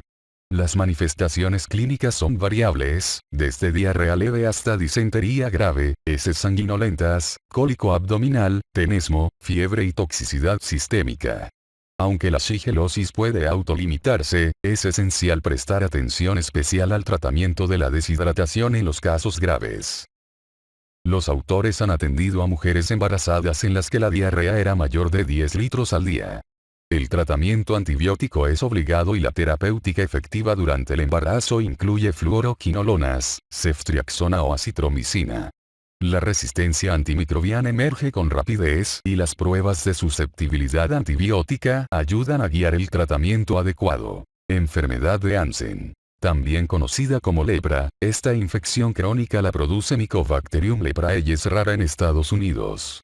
El diagnóstico se confirma por reacción en cadena de la polimerasa. Se recomienda el tratamiento múltiple con dapsona, rifampicina y clofazimina, y casi siempre es seguro durante el embarazo. Duncan publicó una incidencia excesiva de recién nacidos de bajo peso entre las mujeres infectadas. No afecta la placenta y la infección neonatal parece adquirida por contacto piel con piel o por transmisión por gotitas. La transmisión vertical es frecuente en madres no tratadas. Enfermedad de Lyme. La enfermedad de Lyme es efecto de la espiroqueta Borrelia burgdorferi y es la enfermedad transmitida por vector más común en Estados Unidos. La borreliosis de Lyme se produce después de la mordedura de garrapatas del género Ixodes. La infección temprana produce una lesión cutánea local distintiva, eritema migratorio, que puede acompañarse de síndrome gripal y adenopatía regional. Sin tratamiento, la infección diseminada aparece unos días o semanas después. Es frecuente que haya compromiso de múltiples sistemas, pero predominan las lesiones cutáneas, artralgia, mialgia, carditis y meningitis. Si no se trata después de varias semanas a meses, quizá la mitad de los pacientes manifiesta la infección tardía o persistente. Se desarrolla inmunidad natural y el trastorno entra en una fase crónica.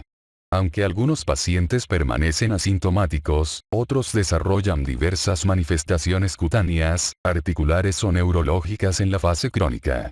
Si bien al principio se consideraba que las recaídas eran habituales, la evidencia clínica y epidemiológica reciente sugiere que la mayor parte de los casos de eritema migratorio recurrente ocurrido después del tratamiento antibiótico adecuado corresponde en realidad a nuevas infecciones. El diagnóstico clínico es importante porque las pruebas serológicas y por reacción en cadena de la polimerasa tienen muchas limitaciones.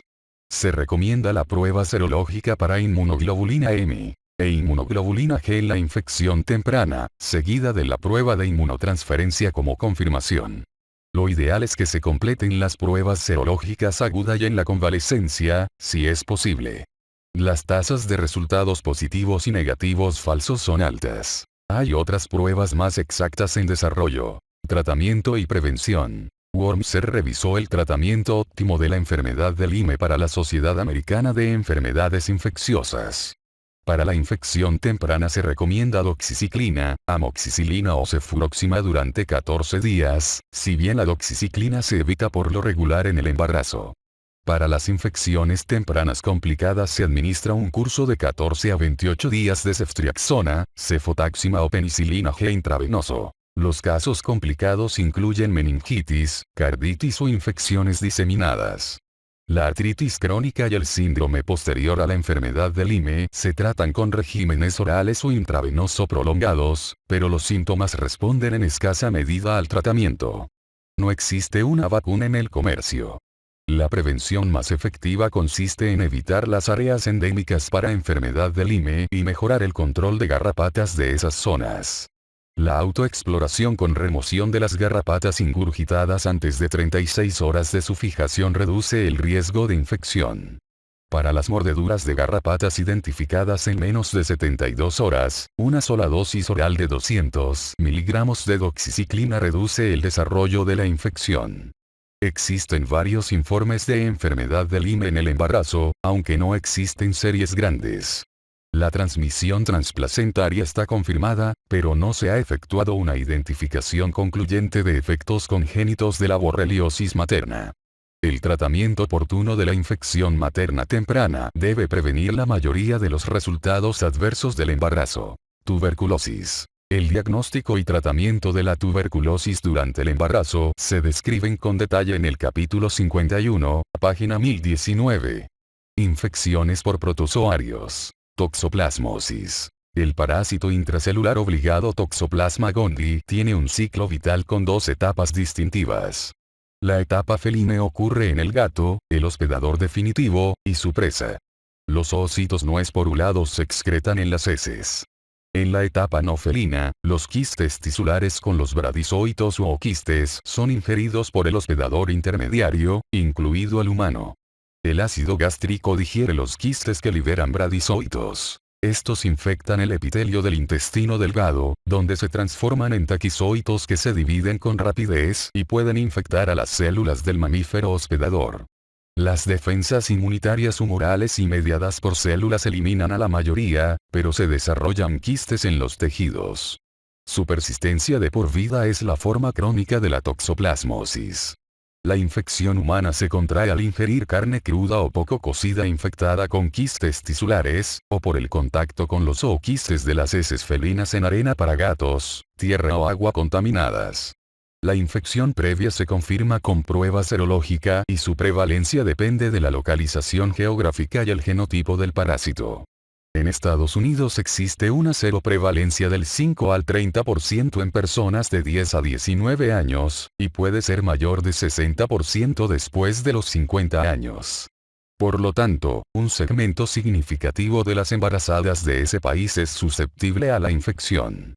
Se calcula que la incidencia de infección prenatal que produce un recién nacido con toxoplasmosis congénita varía desde 0,8 por 10.000 nacidos vivos en Estados Unidos hasta 10 por 10.000 en Francia.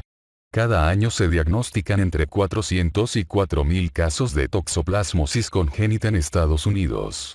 En todo el mundo, se calcula que un tercio de la población ha estado expuesta al parásito. Infección materna y fetal. La mayoría de las infecciones maternas agudas en Europa y Norteamérica es subclínica y se detecta solo por pruebas serológicas prenatales o neonatales. En algunos casos, los síntomas maternos incluyen fatiga, fiebre, cefalea, dolor muscular y, algunas veces, un exantema maculopapular y linfadenopatía cervical posterior. En adultos inmunocompetentes, la infección inicial confiere inmunidad y la infección antes del embarazo casi elimina cualquier riesgo de transmisión vertical. Sin embargo, la infección en mujeres inmunodeprimidas puede ser grave y la reactivación puede ocasionar encefalitis, retinocoroiditis o tumoraciones. La infección materna se acompaña de un incremento de 4 veces la tasa de parto antes de las 37 semanas. Aún así, no aumenta la restricción del crecimiento. El serotipo NE2 de toxoplasmosis es el que se relaciona más a menudo con parto prematuro e infección neonatal grave. La incidencia y gravedad de la toxoplasmosis fetal depende de la edad gestacional al momento de la infección materna. Los riesgos de infección fetal se elevan con la duración del embarazo, figura 64.9. Un metaanálisis calculó que el riesgo es de 15% a las 13 semanas, de 44% a las 26 y de 71% a las 36.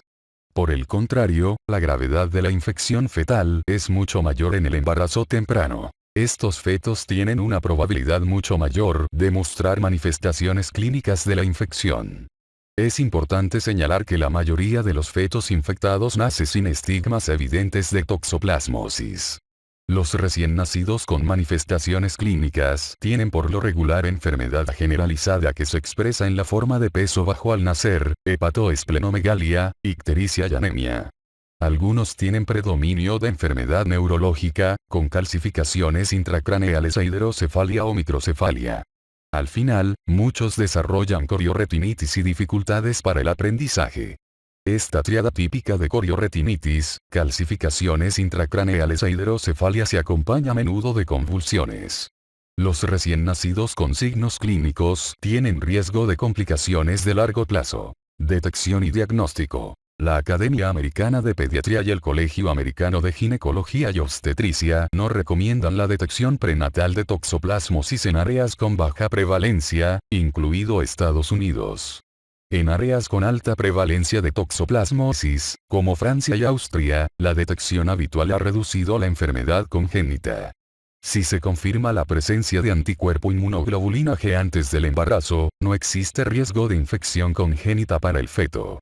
La detección debe realizarse en mujeres embarazadas inmunodeprimidas, sin importar el país de residencia. Las embarazadas con una sospecha de toxoplasmosis deben someterse a una prueba. El parásito rara vez se detecta en tejidos o líquidos corporales.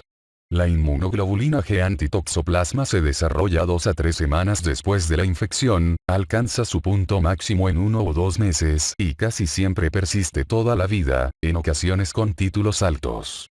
Si bien los anticuerpos inmunoglobulina M aparecen 10 días después de la infección y casi siempre desaparecen en 3 o 4 meses, pueden ser detectables por años. Por lo tanto, los anticuerpos inmunoglobulina M no deben usarse solos para diagnosticar la toxoplasmosis aguda. Los anticuerpos inmunoglobulina A e inmunoglobulina E también son útiles para diagnosticar la infección aguda. Los mejores resultados se obtienen con el Toxoplasma Serologic Profile realizado en el Palo Alto Medical Foundation Research Institute. La avidez de la inmunoglobulina G contra toxoplasma aumenta con el tiempo. En consecuencia, si se obtiene un resultado de inmunoglobulina G de gran avidez, se descarta la infección en los 3 a 5 meses previos. Ahora existen muchas pruebas comerciales de avidez que poseen un valor predictivo positivo del 100% de avidez elevada que confirma la infección latente. La prueba de reacción en cadena de la polimerasa es muy sensible y específica. El diagnóstico prenatal de toxoplasmosis se determina con técnicas de amplificación de ácido desoxirribonucleico y valoración ecográfica. La reacción en cadena de la polimerasa del líquido amniótico o de la sangre fetal ha mejorado la sensibilidad en comparación con las técnicas de aislamiento estándar. La sensibilidad varía con la edad gestacional. Es más baja con menos de 18 semanas. La evidencia ecográfica de calcificaciones intracraneales, hidrocefalia, calcificaciones hepáticas, ascitis, engrosamiento placentario, intestino hiperecoico y restricción del crecimiento se ha usado para confirmar el diagnóstico prenatal. Tratamiento. No se han realizado estudios clínicos con asignación al azar para valorar el beneficio y eficacia del tratamiento para atenuar el riesgo de infección congénita. Una revisión sistemática de datos de 1438 embarazos tratados obtuvo evidencia débil de que el tratamiento temprano redujera los riesgos de toxoplasmosis. El tratamiento se ha relacionado con un descenso de las tasas de secuelas neurológicas graves y muerte neonatal. El tratamiento prenatal se basa en dos regímenes: espiramicina sola o una combinación de pirimetamina sulfonamida con ácido folínico. Estos dos esquemas se han prescrito de manera consecutiva. Hay poca evidencia que apoye el uso de un régimen específico. No obstante, la mayoría de los expertos utiliza espiramicina en las mujeres con infección aguda en el embarazo temprano. La pirimetamina sulfadiazina con ácido folínico se elige para la infección materna después de las 18 semanas o cuando se sospecha infección fetal. Prevención. No existe una vacuna para la toxoplasmosis, por lo que es necesario evitar el contagio para prevenir la infección congénita. Los esfuerzos incluyen: 1. Cocinar la carne a temperaturas seguras. 2. Pelar o lavar de manera minuciosa las frutas y verduras. 3. Limpiar todas las superficies donde se preparan alimentos y los utensilios que tengan contacto con la carne cruda, aves, mariscos o frutas y verduras sin lavar. 4. Usar guantes para cambiar la arena para gato o delegar esta tarea. Y 5. No alimentar a los gatos con carne cruda o poco cocida y mantenerlos dentro de la casa. Aunque se recomiendan estas medidas preventivas, no hay datos que apoyen su efectividad. El desarrollo de la vacuna se busca de manera activa. Paludismo. El paludismo es todavía una crisis de salud mundial. Se calcula que en 2010 hubo 219 millones de casos y 655.000 muertes, sobre todo en África subsahariana. El paludismo se erradicó de manera efectiva de Europa y la mayor parte de Norteamérica, y las tasas de mortalidad en todo el mundo han descendido más del 25%. En Estados Unidos, la mayor parte de los casos de paludismo se importa, algunos en el personal militar que regresa al país. Se transmite mediante mosquitos anopeles infectados y son 5 las especies de Plasmodium que causan la enfermedad en humanos: Falciparum, Vivax, Ovale, Malariae knowlesi. Infección materna y fetal. Las manifestaciones clínicas incluyen fiebre, escalofrío y síntomas gripales como cefalea, mialgia y malestar, que pueden presentarse a intervalos. Los síntomas son menos graves en las recurrencias.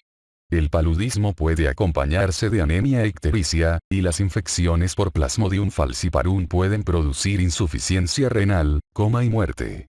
No obstante, muchos adultos saludables que se infectan en áreas endémicas permanecen asintomáticos. Pese a que las embarazadas se encuentran a menudo asintomáticas, se presupone que tienen mayor probabilidad de desarrollar los síntomas típicos. La infección palúdica durante el embarazo, ya sea sintomática o no, se relaciona con tasas más elevadas de morbilidad y mortalidad perinatales. Los resultados adversos incluyen óbito, parto prematuro, peso bajo al nacer y anemia materna. Estos últimos dos se documentan con más frecuencia. La infección materna se relaciona con 14% de los recién nacidos con peso bajo al nacer en todo el mundo. Estos resultados perinatales adversos se acompañan de cifras altas de parasitemia placentaria.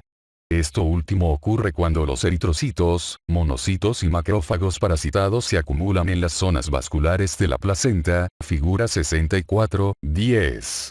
Las infecciones con Plasmodium falciparum son las peores y la infección temprana incrementa el riesgo de aborto.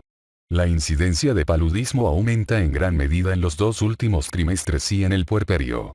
En general, el paludismo congénito ocurre en menos de 5% de los recién nacidos de mujeres infectadas. Diagnóstico. La identificación de parásitos en el examen microscópico de una preparación sanguínea gruesa y delgada es aún el parámetro de referencia para el diagnóstico.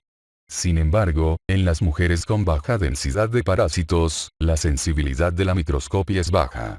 Ahora se emplean los antígenos específicos del paludismo en pruebas diagnósticas rápidas. No es solo que su sensibilidad todavía sea problemática en el embarazo, sino que estas pruebas no siempre están disponibles. Tratamiento. Los fármacos antipalúdicos más comunes no están contraindicados en el embarazo. La Organización Mundial de la Salud recomienda que todos los pacientes infectados que viven en o provienen de áreas endémicas reciban tratamiento con un régimen basado en artemisinina para el paludismo falciparum no complicado. No se dispone de gran información acerca de estos regímenes en el embarazo. Los Centros para Control y Prevención de Enfermedades recomiendan el uso de atovaquona proguanilo o artemeter-lumefantrina solo cuando no hay otras opciones terapéuticas disponibles o tolerables. Los Centros para Control y Prevención de Enfermedades recomiendan que las embarazadas con diagnóstico de paludismo no complicado causado por Plasmodium vivax, Plasmodium malariae, Plasmodium ovale y Plasmodium falciparum sensible a cloroquina se traten con cloroquina o hidroxicloroquina. En las mujeres infectadas con Plasmodium falciparum resistente a cloroquina debe usarse mefloquina o sulfato de quinina con clindamicina. La infección por Plasmodium vivax resistente a cloroquina debe tratarse con mefloquina. Plasmodium vivax o Plasmodium ovale sensibles a cloroquina se tratan con cloroquina durante todo el embarazo y luego con primaquina después del parto. Los regímenes terapéuticos para infecciones palúdicas no complicadas y graves en el embarazo se detallan en una dirección electrónica.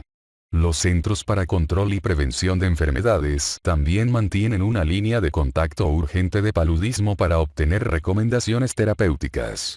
La Organización Mundial de la Salud permite el uso de tratamiento preventivo intermitente durante el embarazo. Consiste en al menos 2 dosis terapéuticas de sulfadoxina pirimetamina en el segundo y tercer trimestres. El razonamiento es que cada dosis elimina las infecciones placentarias asintomáticas y proporciona profilaxia hasta por 6 semanas después del tratamiento. Lo ideal es que esto reduzca la tasa de recién nacidos con peso bajo al nacer en áreas endémicas. Un metaanálisis reciente sustentó el uso de al menos 3 dosis de tratamiento preventivo intermitente para mejorar el peso al nacer y reducir la infección placentaria y materna al momento del parto. Hay informes de resistencia a todos los fármacos antipalúdicos, incluida la artemisinina, de reciente adición.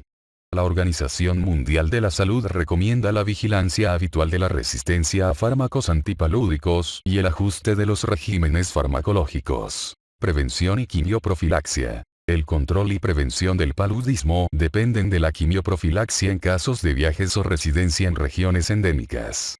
El control del vector también es importante. Los mosquiteros tratados con insecticida, insecticidas con piretroides y el repelente de insectos basado en N-dietilemetoloamida disminuyen las tasas de paludismo en zonas endémicas. Estos productos son bien tolerados en el embarazo. Si es necesario viajar a tales regiones, se recomienda la quimioprofilaxia.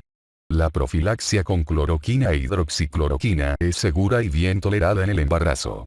Reduce la infección placentaria de 20 a 4% en mujeres infectadas asintomáticas en áreas sin resistencia a la cloroquina. Para quienes viajan a zonas con Plasmodium falciparum resistente a la cloroquina, la mefloquina es todavía el único profiláctico recomendado. La primaquina y la doxiciclina están contraindicadas en el embarazo, y por ahora no hay datos suficientes sobre la atovaquona/proguanilo para recomendarlos. De igual manera, la amodiaquina se emplea en África, pero se dispone de pocos datos en las mujeres embarazadas. Los regímenes quimioprofilácticos más recientes para embarazadas pueden obtenerse en el sitio de internet Travelerseal de Centros para Control y Prevención de Enfermedades. Amebiasis. La mayoría de las personas infectadas con entamoeba histolítica permanece asintomática. No obstante, la disentería amebiana puede tener una evolución fulminante durante el embarazo, con fiebre, dolor abdominal y heces sanguinolentas. El pronóstico es peor si se complica con un absceso hepático. El diagnóstico se establece mediante la identificación de quistes o trofosóitos de entamoeba histolítica en una muestra fecal. El tratamiento es similar al de las mujeres no embarazadas. Los fármacos preferidos para la colitis amebiana y la enfermedad invasiva son el metronidazol o el tinidazol. Las infecciones no invasivas pueden tratarse con paromomicina. Infecciones micóticas. Durante el embarazo es infrecuente la infección micótica diseminada, casi siempre neumonitis, por coccidioidomicosis, blastomicosis, criptococosis o histoplasmosis. Su identificación y tratamiento se revisan en el capítulo 51, página 1019. Infecciones emergentes. En conjunto, estos trastornos se definen como enfermedades infecciosas de reciente aparición o que han tenido un aumento en incidencia o diseminación geográfica. Por ahora, las infecciones emergentes incluyen al virus del Nilo Occidental, coronavirus y varias cepas de influenza A. También comprenden muchos agentes usados en el bioterrorismo. Virus del Nilo Occidental. Este flavivirus de ácido ribonucleico transmitido por un mosquito afecta al tejido neurológico humano. Desde 1999 han aumentado las cifras publicadas de infecciones humanas y animales, y la región geográfica con actividad de la enfermedad se ha ampliado. En el año 2012 se produjo el segundo peor brote de casos totales en Estados Unidos.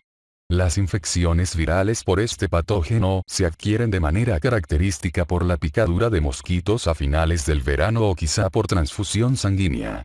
El periodo de incubación es de 2 a 14 días y la mayoría de las personas tiene síntomas leves o nulos. Menos del 1% de los adultos infectados desarrolla meningoencefalitis o parálisis flácida aguda. Los síntomas iniciales incluyen fiebre, cambios en el estado mental, debilidad muscular y coma. El diagnóstico de la infección del Nilo Occidental se basa en los síntomas clínicos y la detección de inmunoglobulina G e inmunoglobulina M, antiviral en el suero, y de inmunoglobulina M, en el líquido cefalorraquídeo. No existe un tratamiento antiviral efectivo conocido y el tratamiento es de apoyo. La principal medida para prevenir la exposición en el embarazo es el uso de repelentes de insectos que contenga N-dietilemetoloamida, cuyo empleo se considera seguro alrededor de mujeres embarazadas. También se recomienda evitar actividades en exteriores y en agua inmóvil, así como el uso de ropa protectora. No se conocen con certeza los efectos adversos de la viremia del Nilo Occidental en el embarazo. Los datos en animales sugieren que los embriones son susceptibles y el informe de un caso de infección fetal humana a las 27 semanas describió corioretinitis y leucomalacia grave de los lóbulos temporal y occipital. De las 77 infecciones maternas informadas en un principio al registro de virus del Nilo Occidental en gestantes, hubo 4 abortos, 2 abortos selectivos y 72 nacidos vivos, el 6% de los cuales fue prematuro. 3 de estos 72 recién nacidos tenían infección del Nilo Occidental y no pudo establecerse de manera concluyente que la infección hubiera sido congénita. De 3 malformaciones con posible relación con la infección viral, ninguna se confirmó de forma definitiva. Pritgian y otros llegaron a conclusiones similares cuando analizaron datos del registro de los Centros para Control y Prevención de Enfermedad del Virus del Nilo Occidental. La transmisión del virus del Nilo Occidental a través del amamantamiento es rara. Infecciones por coronavirus. Los coronavirus son virus con una sola cadena de ácido ribonucleico prevalentes en todo el mundo. Se relacionan con 10 a 35% de los resfriados comunes, casi siempre en el otoño, invierno y principio de la primavera. En 2002 se reconoció por primera vez en China una cepa muy virulenta de coronavirus, causante del síndrome respiratorio agudo grave. Se disemina con rapidez por Asia, Europa, Norteamérica y Sudamérica. La transmisión ocurre por las gotitas respiratorias o por contacto con secreciones, líquidos y residuos infectados. El periodo de incubación es de 2 a 16 días y al parecer la progresión clínica muestra un patrón trifásico. La primera semana se caracteriza por síntomas prodrómicos: fiebre, mialgias, cefalea y diarrea. En la segunda semana, los pacientes pueden experimentar fiebre recurrente, diarrea acuosa y tos seca no productiva con disnea leve.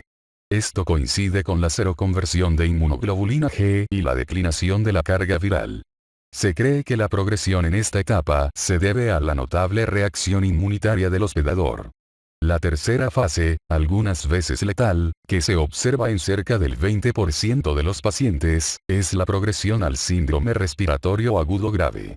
Los hallazgos pulmonares radiográficos incluyen opacidades en vidrio despulido y consolidaciones en el espacio aéreo que pueden evolucionar con rapidez en 1 o 2 días.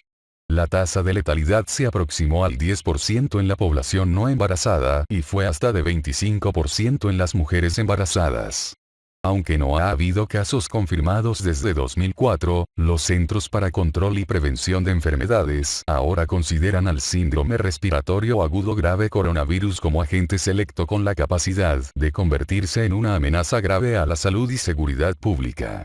Otro coronavirus nuevo que infecta a los humanos con una elevada tasa de letalidad se detectó en Medio Oriente en 2012, MERS coronavirus. Precauciones para viajar durante el embarazo. Las viajeras embarazadas enfrentan riesgos obstétricos, riesgos médicos generales y riesgos potencialmente peligrosos en el destino.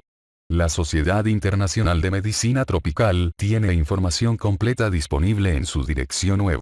Además, los Centros para Control y Prevención de Enfermedades han reunido información extensa sobre viajes referente al embarazo y amamantamiento en sus sitios de internet listados en la página 1257. Bioterrorismo. El bioterrorismo es la liberación deliberada de bacterias, virus y otros agentes infecciosos para provocar enfermedad o muerte.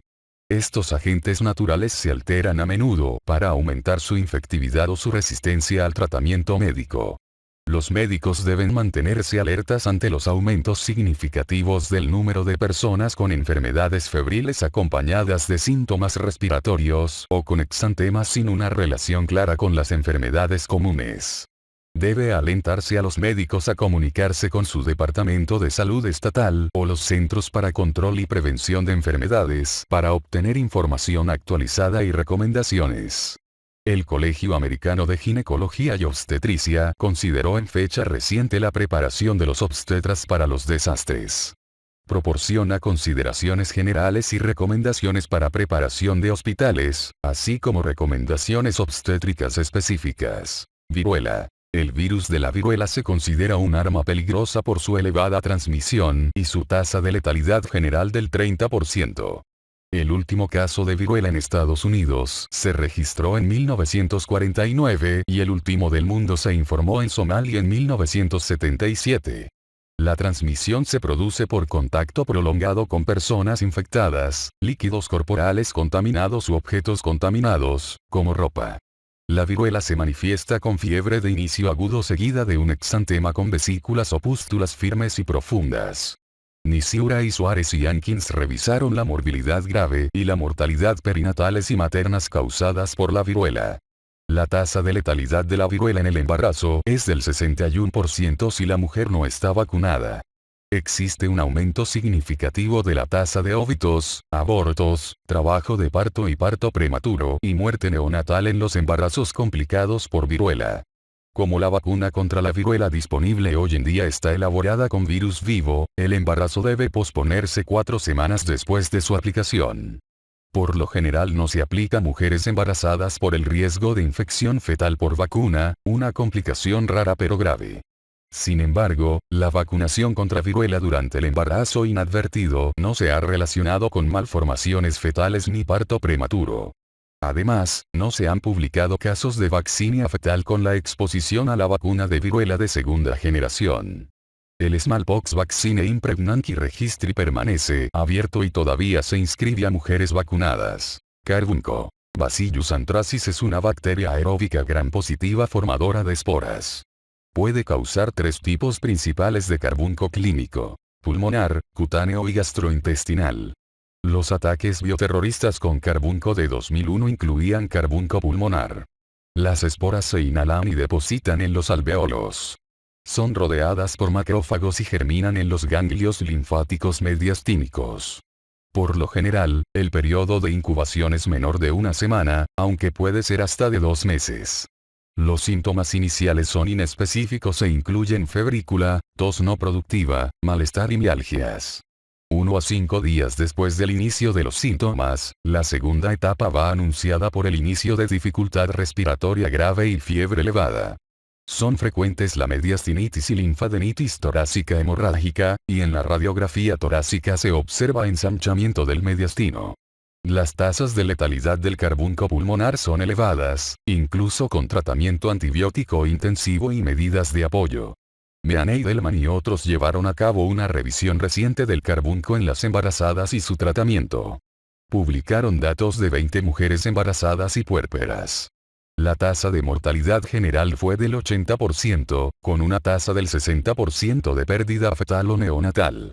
Es importante señalar que en la mayoría de los casos se publicó antes del advenimiento de los antibióticos.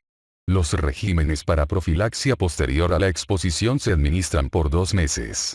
El Colegio Americano de Ginecología y Obstetricia y los Centros para Control y Prevención de Enfermedades recomiendan que las mujeres embarazadas y lactantes asintomáticas con exposición documentada a Bacillus anthracis reciban profilaxia con ciprofloxacina, 500 mg por vía oral 2 veces al día por 60 días.